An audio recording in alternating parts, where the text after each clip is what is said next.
आज दीदी की पुण्यतिथि, आप और हम श्रद्धांजलि अर्पित करने को एकत्रित हैं।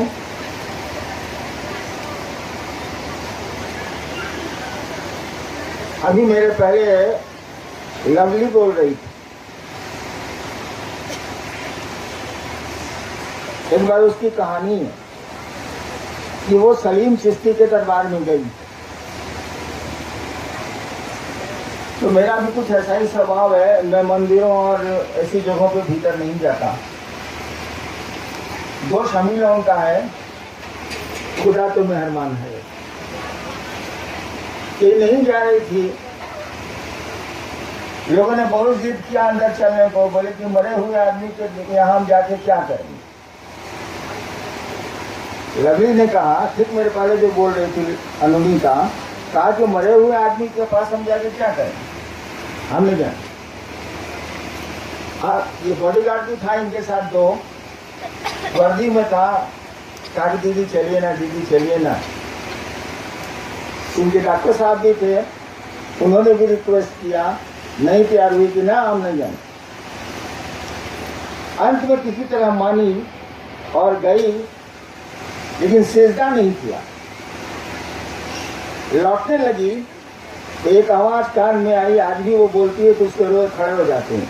एक आवाज आई, साधु मरते नहीं हैं। इसके कान में किसी ने स्पष्ट कहा, भीतर ही मजार के भीतर, साधु मरते नहीं हैं। ये हमारी संस्कृति भी है, हमारी सभ्यता भी है। आदमी मरता है तो स्वर्गीय लिखा जाता है, लेकिन नहीं लिखते आप कि स्वर्गीय महाबुद्ध, स्वर्गीय महावीर, स्वर्गीय राम, स्वर्गीय कृष्ण, हम लोग नहीं लिखते हैं। किसी साधु के पहले स्वर्गीय नहीं लगता है, आदमी के नाम के पहले लगता है, अंग्रेजी में लेट लगता है, लेकिन साधु के नाम के पहले स्वर्गीय नहीं लगता। और सलीम चिश्ती साहब ने खुद कहा लवली को, साधु मरते नहीं हैं। हमारी आती दीदी भी मरी नहीं है, तो जिंदा। शरीर का क्या है, आज या कल ना होगा, तो जिंदा है। सच्ची श्रद्धांजलि तो वही होगी जो उन्होंने करना चाहा था। सही में अगर श्रद्धांजलि आप देना, हम देना चाहते हैं, तो उन्होंने जो करना चाहा था, जिसके लिए वो करते करते चली गई दुनिया से, और जाते जाते भी कर गई। सुना आपने, सोमेंद्र जी बोल रहे थे, वही हमको आपको करना चाहिए। सोमेंद्र जी एक बात बोल रहे थे कि वो गले में ट्यूमर निकला था, मैं बताऊंगा था, शुद्ध नहीं बोल रहे थे। उसके गर्दन में, उस बच्चे के गर्दन में, 12 साल का बच्चा था, 2 गर्दन था, मैं 2 मूड़ी था उसको गर्दन से निकला हुआ, 2 सिर निकला हुआ। मैं तो इन चीजों में रहता नहीं, मुझको कार्यालय जाना था, मैंने कहा चलिए बांधिए। मुझको देख के उस बच्चे को डर लग गया, ये तो मर जाएगा, 2 सिर है इसके पास, एकदम इस सिर के बराबर इतना बड़ा सिर था, तो मर जाएगा। हमने चले बात चलिए ले बात। लेकिन मुझको सचिवालय जाना था, ऑफिस जाना था, मैं गाड़ी में बैठा और चला गया। वो आदमी गया नहीं, हमारे जाने के बाद वो नीलम के पास फिर बैठा। तो उनकी आदत थी कि सुनती थी, मेरी ऐसी क्यों आदत है वो भी मैं बता दे रहा हूं। उन्होंने कुछ कहा और 6 महीने के बाद वो आदमी फिर आया। मैं भी बता उस समय सचिवालय से लौट गया। तो नीलम ने पूछा कि आपका बच्चा कैसा है, क्योंकि बॉम्बे और कलकत्ता और दिल्ली से लौट चुका।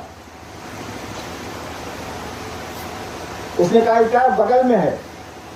हमने देखा उस बच्चे को तो मैं आश्चर्यचकित रह गया, कुछ था ही नहीं, एकदम नॉर्मल, ऐसे जैसे हम लोगों का वैसा था वो। उसका बाप लेके आया था। ये 84 की घटना है, 1984 की। आज 2016 है ना, कितने साल बीत गए, 22 साल बीत गए। उस बच्चे को देख के मैं डर गया था, मुझको डर लग गया था, जबकि मैं लाशों से खेलता रहा हूँ, नौकरी में भी मैं स्टेट रहा हूँ, लाशों से पाला पड़ा है।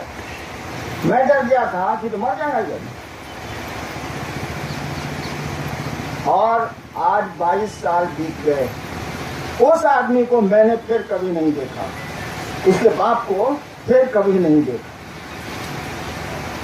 और इसीलिए मेरी आदत नहीं है कि आप कष्ट में हैं तो मैं उसको सुनूं, मैं नहीं पसंद करता, क्योंकि हम आपको एहसान भूल जाते हैं।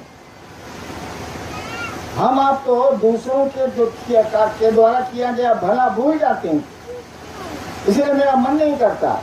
लेकिन दीदी उल्टी थी, दूसरों की बीमारियां खोद लेती थी, और वो जब ठीक हो जाता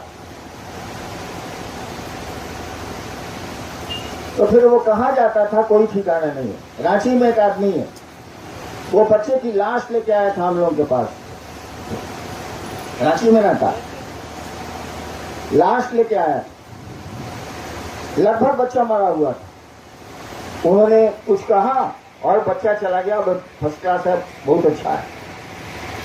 उस घटना के आज 30 साल से ज्यादा गुजर गए, वो आदमी फिर नहीं मिला मुझसे। 10 दिन पहले रांची पर ये इस डेरे में कटहल मोड़ में वो आया था, पहचान गया मैं। हमने कहा कि भाई साहब आ गए आप? तो जी हम तो 17 के महोत्सव में भी गए। आदमी ऐसा होता है, आप ऐसा मत बनिएगा। जो एहसान फरामोश होता है वो महादेव का चेला नहीं हो सकता है, आध्यात्मिक भी नहीं हो सकता। हमको आपको चाहिए कि कोई एक गिलास पानी पिलाए तो इसको याद रखें हम आप। हमको आपको ऐसा नहीं बनना है, दूसरे का एहसान भूलना नहीं है।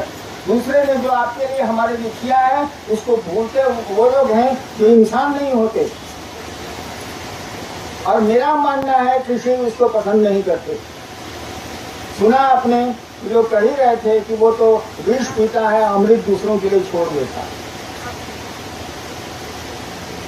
तो दीदी को सही शिक्षा श्रद्धांजलि तो यही होगी कि जो उन्होंने करना चाहा था, करना चाहती हैं वो हम सब मनोयोग से, मन से करें उसको, और दुनिया में शिव शिष्यता का परचम आगे बढ़ाएं, लहराएं। मैं बहुत देर खड़ा नहीं रह सकता, मेरे साथ दिक्कत है, मेरे घुटने में बहुत दर्द रहता है, इसलिए माफी चाहूंगा और आप सबों को प्रणाम करता हूं। आप सबों को मेरा प्रणाम।